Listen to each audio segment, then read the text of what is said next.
चलिए सीधे आपको राज्यसभा लिए चलेंगे जहां कार्रवाई जारी है और कांग्रेस के राष्ट्रीय अध्यक्ष मल्लिकार्जुन क्या कुछ कह रहे हैं सुनाते हैं आपको।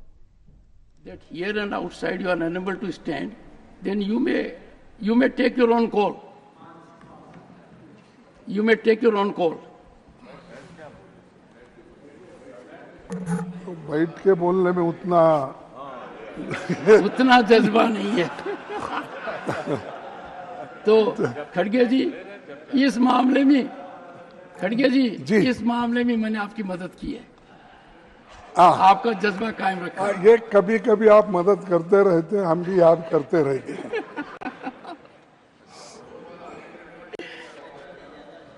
सर, राष्ट्रपति जी के अभिभाषण पर धन्यवाद प्रस्ताव पर चर्चा का मौका देने के लिए आपकी उदारता के लिए मैं आपका आभारी हूं।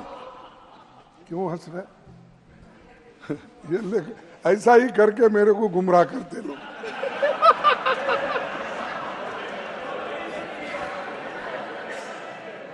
नहीं, चेयरमैन साहब भी वैसा ही करते करके।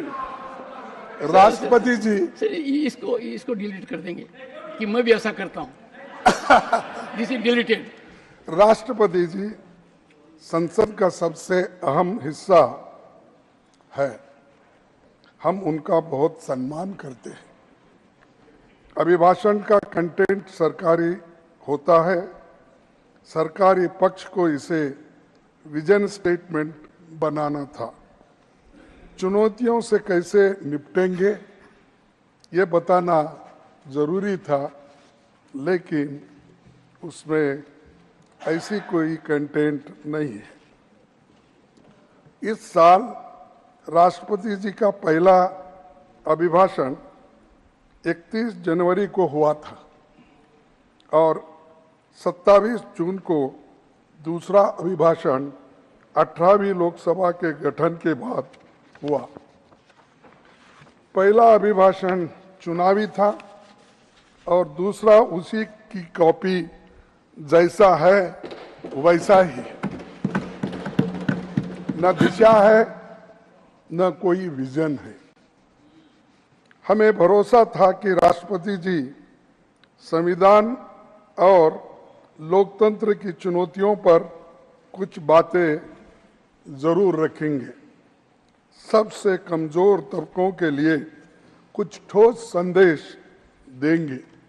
लेकिन हमें घोर निराशा हुई कि इसमें गरीबों के लिए, दलितों के लिए, पिछड़ों के लिए, अल्पसंख्यक के लिए कुछ भी नहीं है। पिछली बार की तरह ये केवल तारीफ का फूल बांधने वाला अभिभाषण है।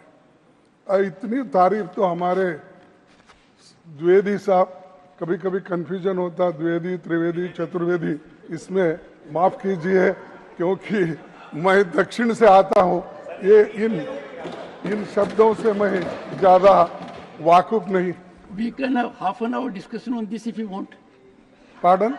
We can have half an hour discussion on this. कि द्विवेदी, त्रिवेदी, चतुर्वेदी क्या है? नहीं, वो तो द्विवेदी बोले तो 2 वेद पढ़े सो पंडित है, उसीलिए द्विवेदी बोलते हैं। हाँ, त्रिवेदी 3 वेद पढ़े। अब एक चतुर्वेदी बचा, वो 4था वेद पढ़े सो जो आएंगे वो देखेंगे। तो ये जो है उन्होंने तो खूब तारीफ की और ये तारीफ की फूल बांधने में बहुत माहिर है और वो उर्दू के बहुत बड़े प्यारे हैं, लेकिन उतने ही उन लोगों से नफरत भी बहुत करते हैं क्योंकि आरएसएस का थोड़ा बैकग्राउंड उनको नहीं है। लेकिन इधर जब बीजेपी में आए तब से वो जरा आरएसएस की बहुत तारीफ करते रहते हैं, मोदी साहब की बार बार तारीफ करते रहते हैं और सबसे ज्यादा पंडित जवाहरलाल नेहरू जी, महात्मा गांधी, ऐसे लोगों को कंडम भी करते हैं।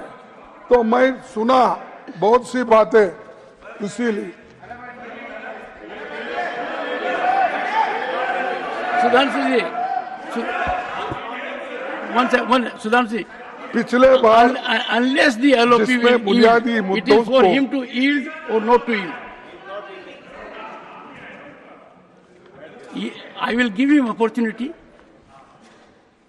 जिसमें बुनियादी मुद्दों को नजरअंदाज किया गया है, विफलताओं को कि खैर ये सरकार छिपाने की अपनी पहले से माहिर है और इनको हम बार बार ये कहना मुझे उचित भी नहीं लगता। राष्ट्रपति जी ने कहा कि हम साथ मिलकर काम करें। ये सदी भारत की सदी है और आने वाला दौर भारत का है। इस भाव से किसी को इनकार नहीं हो सकता, लेकिन 10 साल का हमारा तजुर्बा ये है कि ये बातें भाषण तक ही रही है, जमीन पर अमल नहीं हुई और उल्टा हुआ। संविधान ने हमें अडल्ट फ्रेंचाइज का अधिकार दिया। इस बार चुनाव में 2019 में